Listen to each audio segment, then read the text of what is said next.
Welcome to the channel. I apologize in advance for the super wobbly footage. Enjoy in spite of it.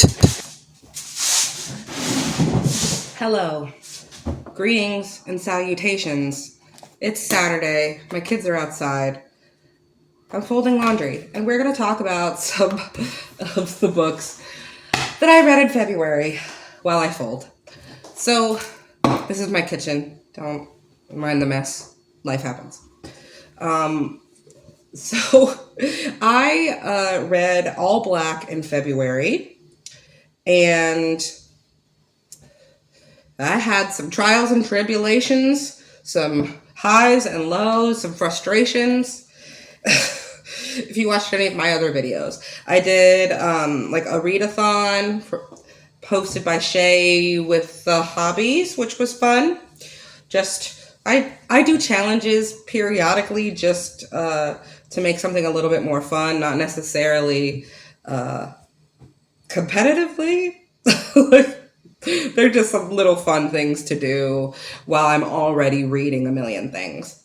So I'm kind of probably going to go in like chronological order and save my favorites for last. So I did get to a couple of my anticipated reads, maybe just one. Yeah.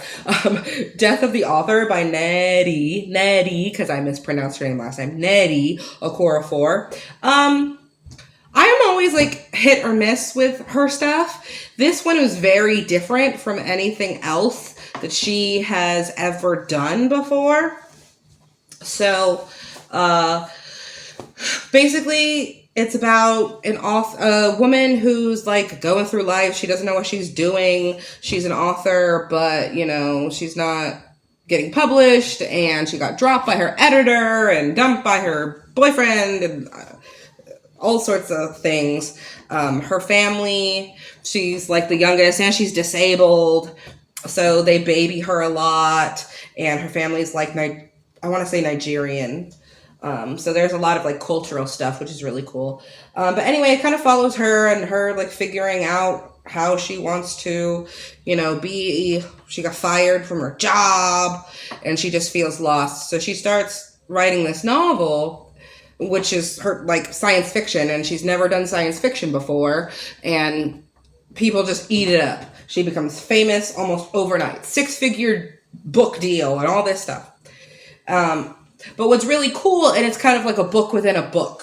So you get her story as well as the story she's writing, which is kind of cool. I always like it when authors kind of do that. It's very meta. And it was kind of just an okay time. The writing is great. The storytelling great. The characters were a mess, but that's fine with me because I ain't got my shit together either. And there's kind of a twist in the end, which I wasn't expecting, which brought up like my internal rating or of enjoyment, because I don't really rate books anymore, from like a 3 to a 4, because I was like, whoa. So the story, I found myself liking the story within the story more than the actual story, because I'm like, ooh, give me sentient robots, AI. It had a lot of different conversations about disability, about AI, and all that kind of stuff. So that was kind of interesting. So a good time was had. I didn't want to DNF it. So the next 2 books I read were by Daniel Black, which I already talked about in another video. Don't Cry for Me and Isaac's Song, which is basically just, the first book is a father writing letters to his son, kind of, hey, this is why I am the way I am. Maybe you can understand me a little better, and I've kind of failed you as a father for all these reasons. And then the second book is kind of seeing the son's perspective and his journey through life as a Black gay man, and his relationship with his father and him finding these letters and stuff like that. So that was really cool to see. If you want more of my thoughts, watch the other video. But anyway, so the book I ended up reading was The Violin Conspiracy by Brandon Slocum, and I actually read his other book last July. Symphony of Secrets, and it like blew me away, blew me out of the water. This one was a little different. It's like a musical mystery. This black boy has this like really, really, really like expensive old violin, and it gets stolen, and you're trying to figure out who did it. But then most of the story is mostly seeing how he got to be this like concert violinist and him getting ready for like this violin competition. And the mystery itself doesn't really take up that much of the plot. It's more getting to know this guy and his family, and just way more like serious themes of, you know, what it's like to be black in a predominantly white space, having an unsupportive family, microaggressions, just being a black man in general. So it's still really, really good, but it's light on the mystery, heavy on the just life stuff. So still a good time. And I do really like this author's writing, and I love music, and I'm obsessed with music and singing and stuff. So I was really kind of enraptured by some of the musical jargon and things. So that was cool. The next couple books I read Parable of the Sower and Parable of the Talents by Octavia E. Butler. I also have another video just talking about those, because I could talk about Octavia E. Butler all day.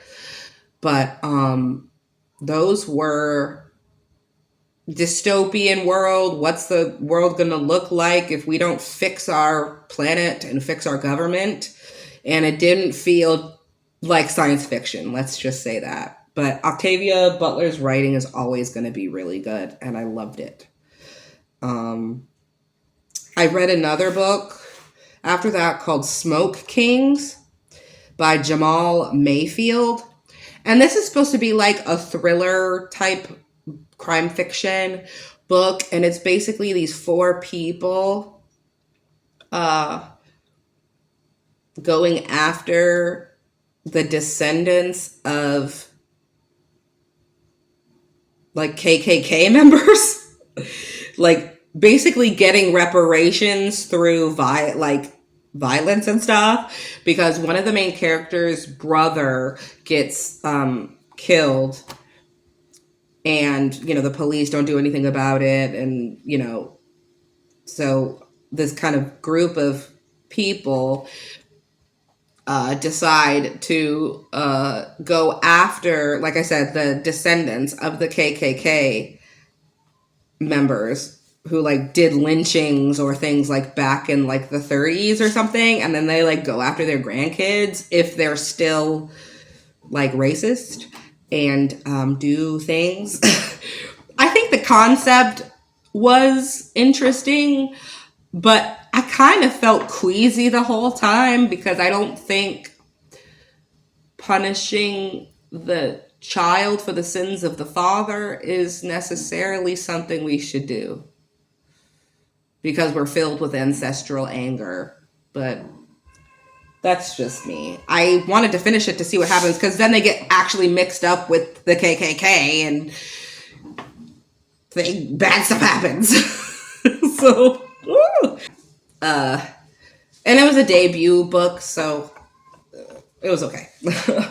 Then I needed to take a break from all the heavy stuff, so I read a whole bunch of romance novels. So I read Church Girl by Naima Simone. Yeah, more socks for you. Okay, right. And How to Fail at Avoiding an Alpha Demon by Liz E. Cooper. Both just regular Kindle Unlimited smut, just fine. Nothing spectacular. And then to talk about my 2 favorite books of the month, there was The Space Between Worlds by Micaiah Johnson. Man, this book was so good. It's sapphic, it's science fiction, and it's basically following the main character of this world. And basically they've discovered the multiverse. So they can like kind of travel in between worlds. there are like 300 worlds, and they have these people called, jumpers, travelers, whatever. And basically, you can't go into another world unless your doppelganger is dead.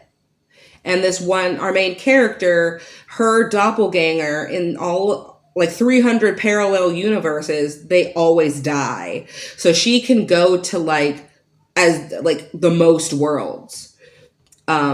Because this book also explores like classism and immigration stuff, because basically she comes from like the poor side of town, and she can get citizenship into like this elite society that's like walled off. Like, so the haves, basically haves and the have-nots, right? So the haves have this like city, and they're rich and stuff, and they built this wall around their city to like keep the poor people out. And she can, like, since she's a jumper or whatever, she can earn citizenship to this rich place. So it's a lot more complicated than that. And usually I don't like kind of interdimensional multiverse stuff because it can get very confusing. But I just love the writing. I got absorbed in some of the characters and the world building and all these, because, our main character has a secret and we know the secret and a lot of other people don't know the secret. And so you're like, this whole time, like, oh girl, are people going to find out? Like, it's very, very cool. And she actually has another book out set in the same world following a different character. And I can't wait to get my hands on it because the world building was very cool. There's a sapphic relationship. It talks about class. And it's not our world. It's a different world that has its own religion, its own, everything. And she basically realizes, like, what is she fighting for? Why is she trying to get into this rich society when almost everybody she knows, her family, and they're poor and they're starving? So she basically tries to take down the man. And it's awesome. It's really, really, really, really good.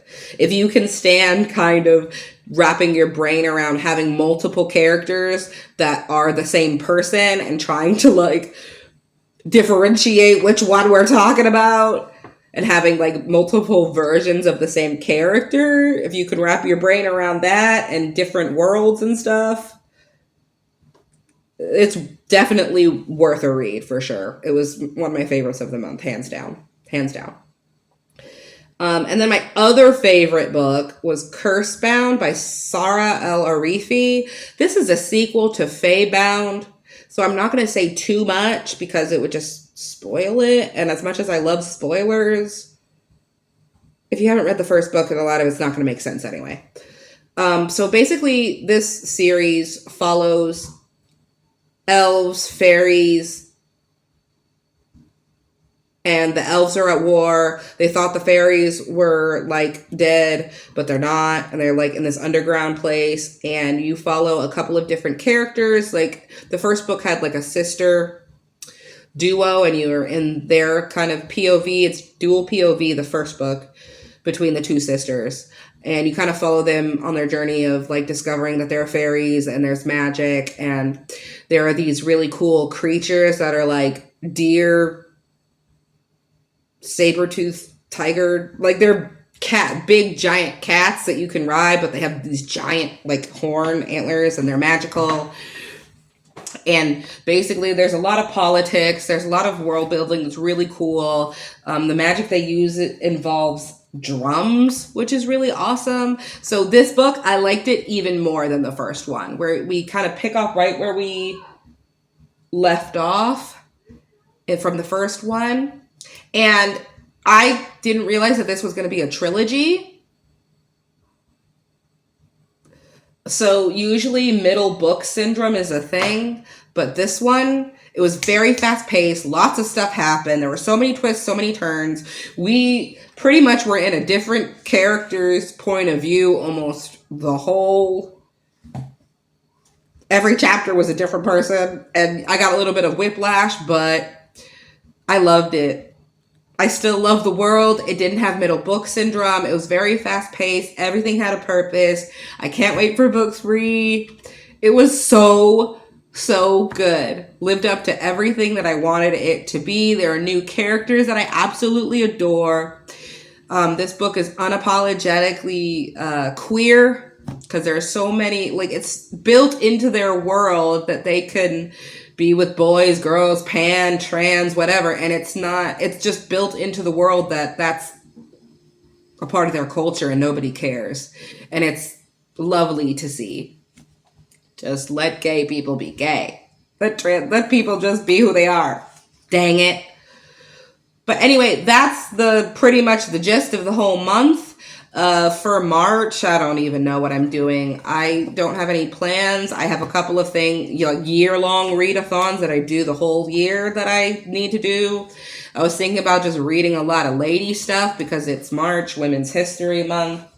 But we'll see how that goes because I'm a mood reader. And my moods aren't like, I want to read a mystery. My moods are like, oh, I just want to read gay. I want to read black. I want to read smut. So